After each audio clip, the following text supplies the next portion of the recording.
सभी को जय सिया राम। रामचरितमानस बालकांड दोहा संख्या 319। 319 के बाद की चौपाई पढ़ते हैं। मिले जनक दशरथ अति प्रीति, करि वैदिक लौकिक सब रीति। मिलत महादो राज बिराजे, उपमा खोज खोज कबि लाजे। राजा जनक और राजा दशरथ बहुत प्रेम के साथ एक दूसरे से मिल रहे हैं और मिलते समय जो लोक रीतियां हैं और जो वैदिक रीतियां हैं उन सबको निभाया जा रहा है। दोनों राजा मिल करके जब विराजमान हो जाते हैं तो उनको देख करके किस उपमा को चुन के कहा जाए वो खोज खोज करके कवि लोग लज्जित हो रहे हैं, अर्थात उनको कहीं कोई उपमा देखने को मिल नहीं रही। अब राजा जनक और राजा दशरथ हम लोग जिस तरह से चल रहे हैं इसको समझते हुए कि दशरथ और विदेह ये दोनों का मिलन जीवन में, इसकी तुलना किस बात से की जा सकती है? अगर हमारे जीवात्मा के भीतर शरीर और आत्मा, शरीर देह के साथ है और आत्मा देह रहित है, विदेह है, ये दोनों तत्व का हम अर्थ समझ लें। अगर हम देखें तो बिना आत्मा के शरीर कुछ नहीं, परंतु आत्मा भी शरीर के लिए शरीर उतना ही वो भी चाहती है। कोई भी आत्मा एक चेतना है, एक शक्ति है, पर उस शक्ति के द्वारा कार्य संपादित कब होता है? जब वह आत्मा शरीर में निवास करती है। तो ये जो आत्मा और शरीर का जो संबंध है वही दशरथ और जनक के मिलाप को प्रदर्शित कर रहा आध्यात्मिक दृष्टि से। और बिना आध्यात्म का जो जीवन है वो अर्थ नहीं है उस जीवन। अब इसकी उपमा क्या हो सकती है? जिसने इस तत्व को, इस मर्म को, इस ज्ञान को जान लिया, इस विज्ञान को समझ लिया, उसकी कोई उपमा है ही नहीं, क्योंकि इससे आगे है सारी चीजें। ये जहां मिल जाते हैं उसके बाद सारी चीजें दिखती हैं निर्मित होती हुई, पर जहां ये मिल रही हैं उसको किसी ने समझ लिया तो वो वही जो क्यों शरीर को साधन कहते हैं। बार बार तुलसीदास जी लिखते हैं और चौपाई भी है कि बड़े भाग मानुष तन पावा। तो वो शरीर के बिना आत्मा शक्ति है, इसमें कोई संदेह नहीं है, पर वो संपादित नहीं कर सकता है कार्य। उस कार्य को संपादित करने के लिए निर्गुण ब्रह्म है, सब मानते हैं, जानते हैं, पूजते हैं, उसकी सत्ता को स्वीकारते हैं, परंतु निर्गुण ब्रह्म हमको हमारी प्रार्थना को फलीभूत करे तो उसको सगुण होके उस फल को देने की प्रक्रिया को करना पड़ेगा। अगर कुछ निर्गुण है इस पूरे संसार में वो आनंद है। आनंद उतना ही निर्गुण है जितना ब्रह्म निर्गुण है। और सच्चिदानंद कहते हैं क्योंकि वो आनंद बसता कहाँ है, वो वहीं बसता है। तो आनंद की अनुभूति भी करनी है और उस आनंद की अनुभूति का साधन शरीर है, तो हम किसको अधिक महत्व दें और किसको कम महत्व दें? नहीं, यही मिलाप है दशरथ और जनक का। आगे बढ़ते हैं। मिलत महादो राज बिराजे, उपमा खोज खोज कबि लाजे। लही न कतहु हार ही अमानी, इन सम ऐ उपमा उर आनी।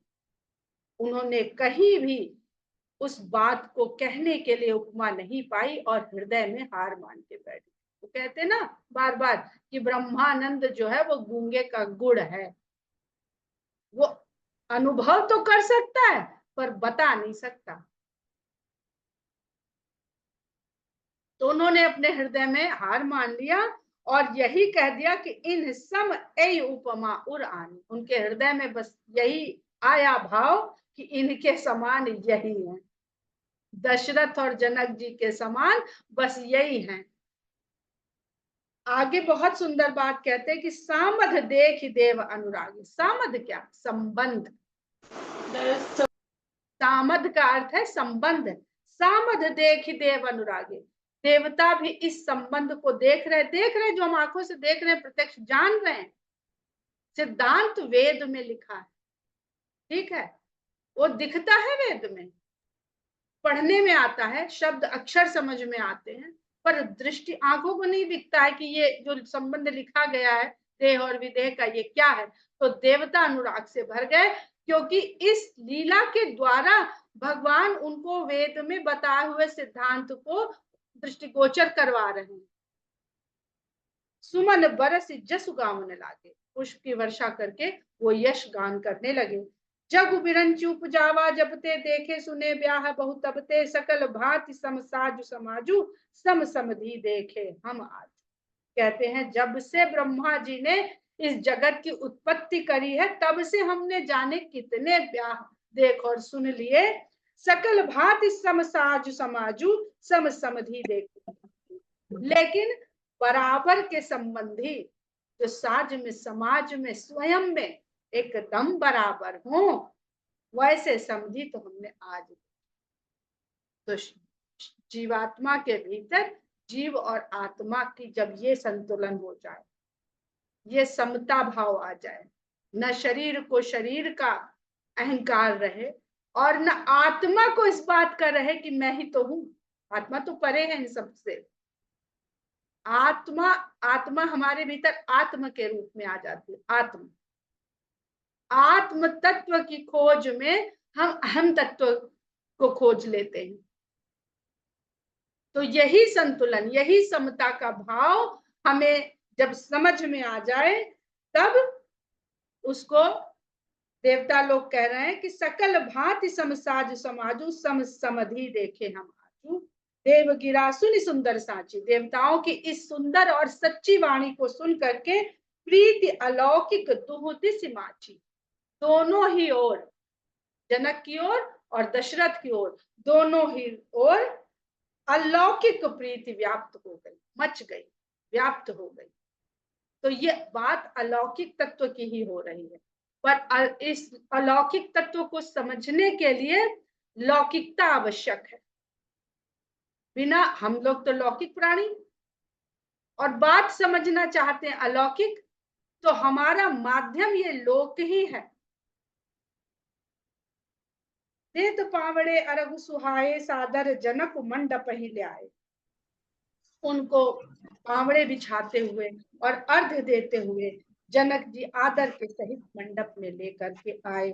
मंडप बिलो की विचित्र रचना, रुचिरता मुनि मन हरे, निज पानी जनक सुजान, सब कहूँ आनि सिंहासन धरे। कुल इष्ट सरिस वशिष्ठ पूजे, विनय करि आशीष लही, कौशिक ही पूजत परम प्रीत की रीति तो न परे कही। मंडप की जो रचना थी उसको देख करके मुनियों का भी मन हर जाए। एक ऐसा मंडप जहां पर विराजमान हुई जीवात्मा शरीर और आत्मा के एक रूपता को समझ रही है, देख रही। मुनियों का काम क्या है? इसी ज्ञान के लिए तो वो ध्यान लगाए बैठे रहते, साधना में रत रहते। जब वो दिख रही है सामने तो उनका मन हर लिया। तब बार बार तुलसीदास जी लिखते हैं ना कि योगी योग का, साधक साधना का, तपस्वी तपस्या का छोड़ देते हैं रास्ता। जब वो राम और सीता के रूप में ब्रह्म और प्रकृति, ब्रह्म और आदि शक्ति का साक्षात रूप देख लेते, देख लेना यानी समझ लेना, मान लेना।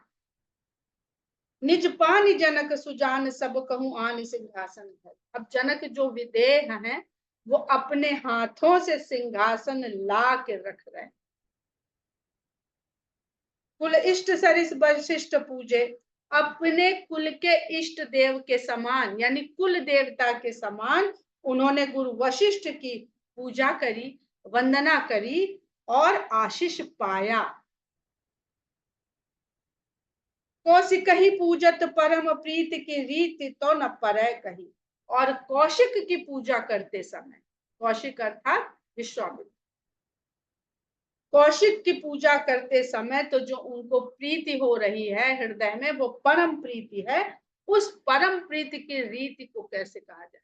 परम शब्द सदा वहां लगता है जो तत्व कभी ज्यादा कम, ऊंचा नीचा, घटता बढ़ता नहीं है, उसको परम कहा जाता है। परमात्मा, परमेश्वर, परम पिता, परम ब्रह्म, परम आनंद, जो सदा एक सा रहता है।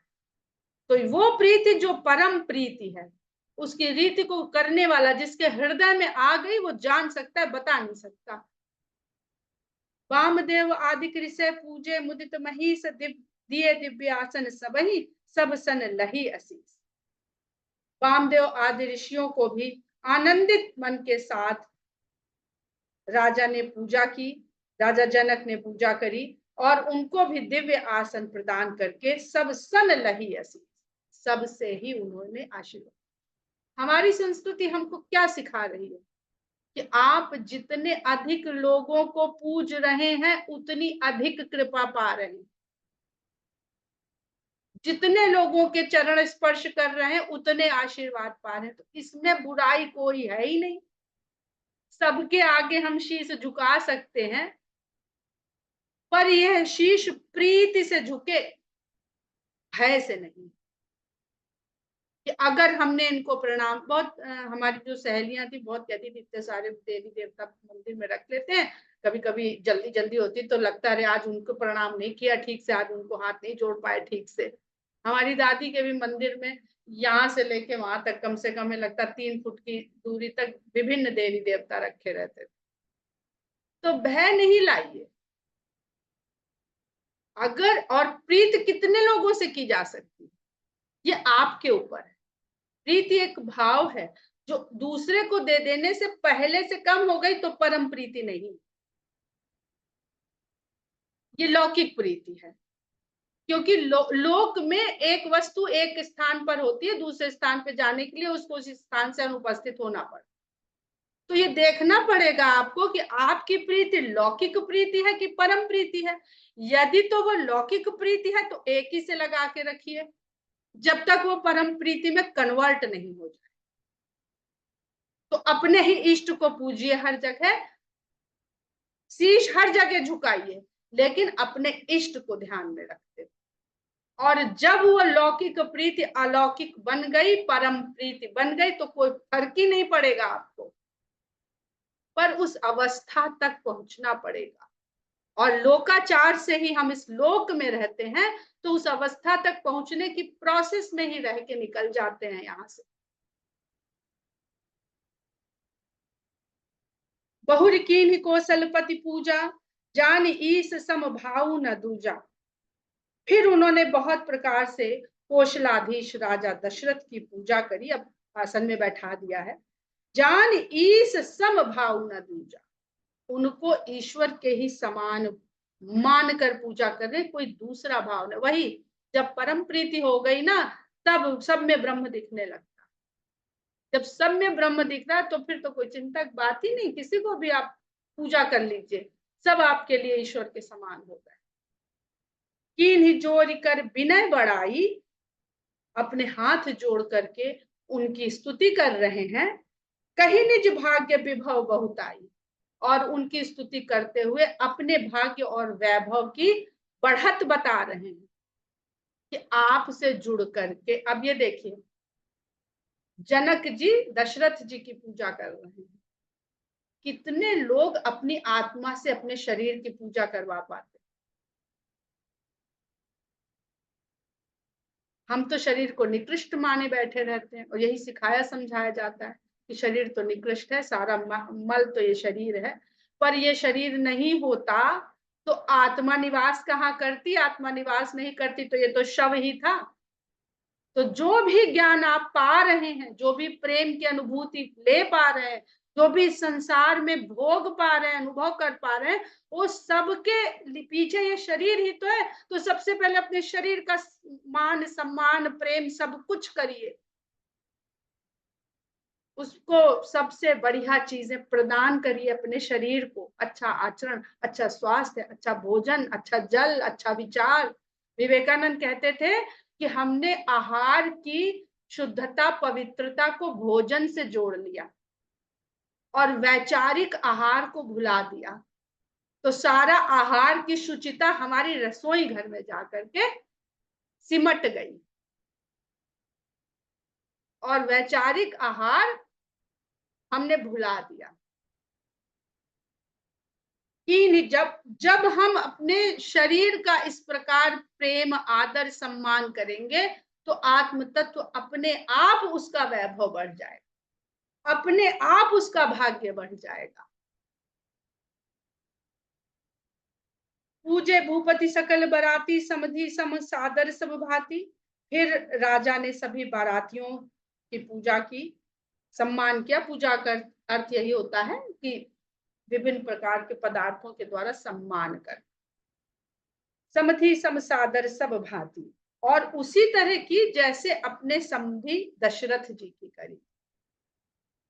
आसन उचित दिए सब काहू, कहूं का मुख एक ऊंचाहू। सबको उचित आसन प्रदान किए, मैं कहां तक बताऊं, क्योंकि उत्साह कहने को तो बहुत है, मुख मेरे पास एक अनंत हो गया। अनंत का व्याख्यान करने के लिए मुख एक सीमा में रह जाता है। सकल बारात जनक सम्मानी, दान मान बिनती बरबानी।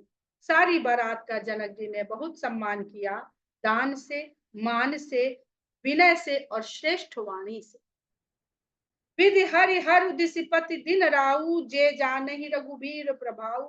वहां पर विधाता ब्रह्मा जी, विष्णु, शंकर, दिशाओं के स्वामी और स्वयं दिनराज सूर्य, जो राम के प्रभाव को जानने वाले थे। राम को बस थोड़े से लोग ही जान पाते हैं, तो उसमें ये दिए गए हैं विशेषण कि राम को जानता कौन है। राम को और राम की नीति को जानना बहुत मुश्किल, कृष्ण की नीति को समझना बहुत सरल, बहुत सरल। क्योंकि कृष्ण तो बन के आ गए ना, सब प्रकट करने वाले। आपके साथ नाच भी रहे, खा भी रहे, चोरी भी कर रहे हैं, मटकी भी फोड़ रहे हैं, यमुना जी में भी कूद रहे हैं, खेल भी रहे हैं। तो ऐसे व्यक्ति जो बोलते हैं, बातचीत करते हैं, उनको समझ लेते हैं।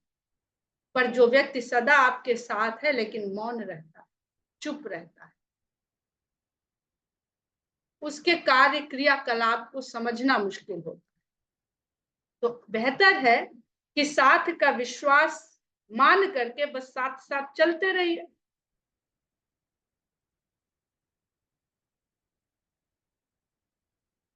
कपट विप्र बर बेस बनाए, कौतुक देखहि अति सच उपाय। पूजे जनक देव समझाने, दिए सुआसन बिनु पहचाने। ये सब लोग कपट से ब्राह्मण का रूप बना करके ये भी बारात में शामिल हैं और कौतुक देखहि अति सच उपाय। इस भगवान की लीला को देख रहे हैं। इन सबको भी राजा जनक देवताओं के समान मान करके पूज रहे हैं। अतिथि देवो भव, वो अपने अतिथि को किसी से भेदभाव कर ही नहीं रहे हैं। तो ये कैसे हो जाएगा कि कोई रुष्ट हो जाएगा कि उनको तो गुलाब के फूल की माला पहना दी और हमें गेंदे के फूल की माला पहना दी या चांदनी के फूल की माला पहना दी। जब एक भाव से, ये बहुत कठिन है एक भाव से देख पाना, पर कठिन है तो क्या हम इसको जाने भी नहीं? जानना तो बनता है। जानेंगे तो शायद थोड़ा थोड़ा भाव हम मानने भी लग जाएं, उसको ग्रहण भी कर पाए। दिए सुआसन बिनु पहचाने, बिना पहचाने ही उनको सुंदर सुंदर आसन में बैठा रहे। यहाँ क्या होता है, जान पहचान वालों का तो बढ़िया आव भगत होती है, और जो कम जान पहचान के उनकी उससे कम, और जो बिना जान पहचान के तो चले जाइए। तो कहिए कि एक यहाँ पे वो हुआ था शादी में, किसी बहुत बड़े रिसोर्ट में, शादी से एक दिन पहले वाला कुछ फंक्शन था। उसमें सारे लड़की पक्ष और वर पक्ष के लोग गए और खा खा के चले आए। 11:30 बजे वो लोग लौटे। ना तो कन्या पक्ष का ना तो वर पक्ष का कोई रिप्रेजेंटेटिव नहीं। तो इस तरह से भी आजकल विवाह हो रहे हैं। पूजे जनक देव समझाने, दिए सुआसन बिनु पहचाने। पहचान को कही जान सबहि अपान सुधि भोरी भई, आनंद कंदु बिलो की दूल्हु उभय दिशि आनंदमयी, सुर लखे राम सुजान पूजे मानसिक आसन दये, अवलोकशील स्वभाव प्रभु को विबुध मन प्रमुदित भय। अब कोई किसको पहचाने क्यों, क्योंकि सब तो अपनी सुध ही बोले हो। जब हम इस परम अवस्था को प्राप्त हो जाते हैं तो हम इन सबसे ऊपर उठ जाते हैं। तो पहचानने की जो नीति है, औपचारिक नीति, उससे ऊपर उठ जाते हैं। जब व्यक्ति ऐसी परमानंद अवस्था में पहुंच गया कि वो अपने को ही भूल गया, तो सामने वाले को क्या पहचानेगा। ये आनंद की अवस्था का वर्णन हो रहा है।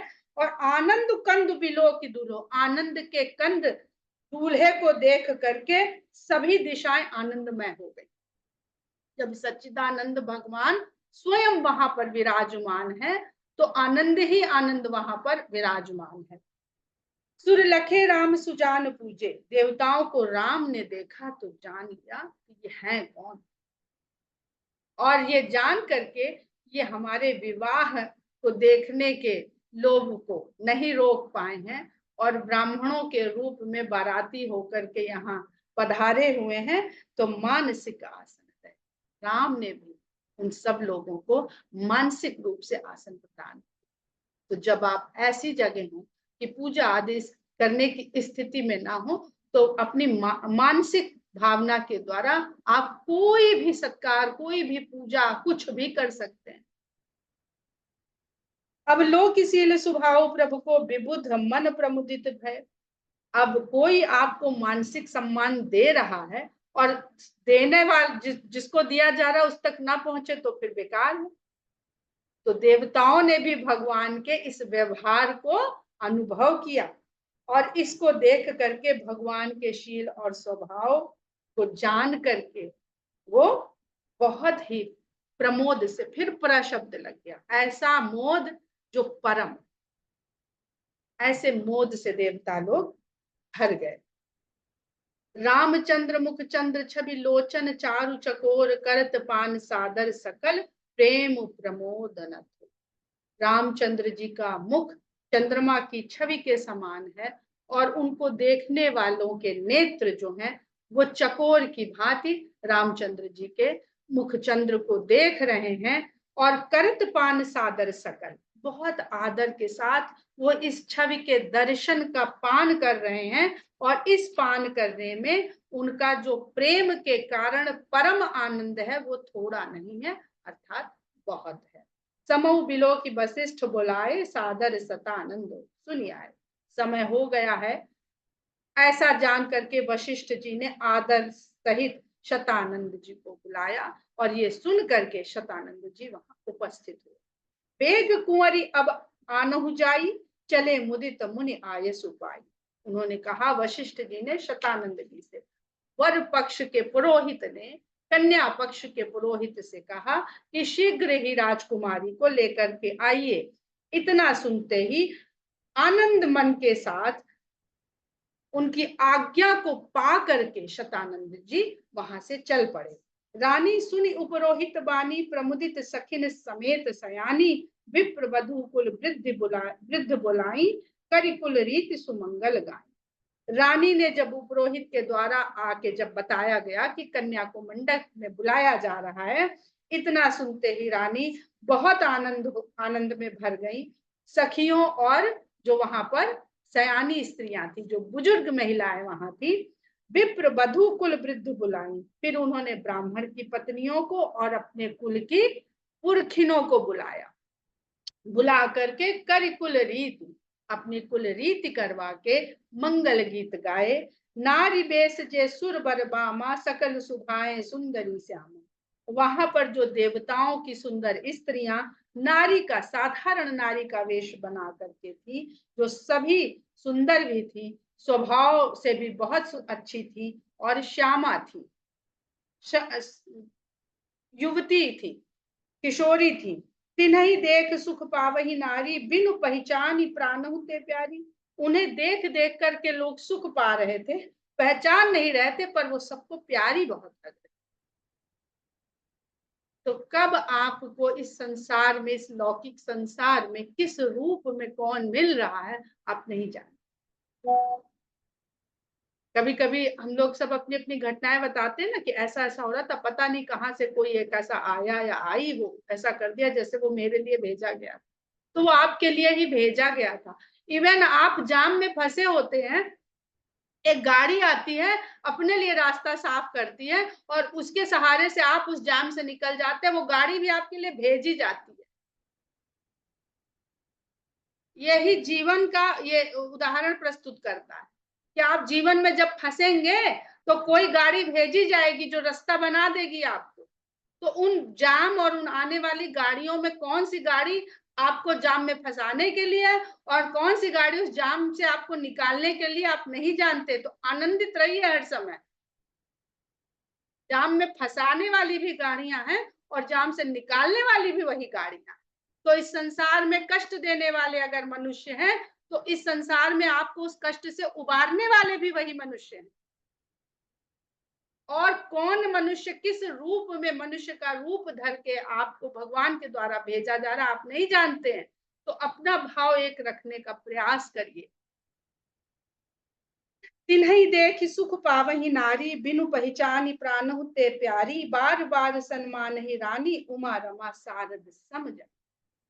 अब जब आपको यही नहीं पता है कि इस भीड़ में कौन राम है या कौन राम का भेजा हुआ कोई आ गया है आपका कल्याण करने के लिए, तो आपका व्यवहार क्या होना चाहिए?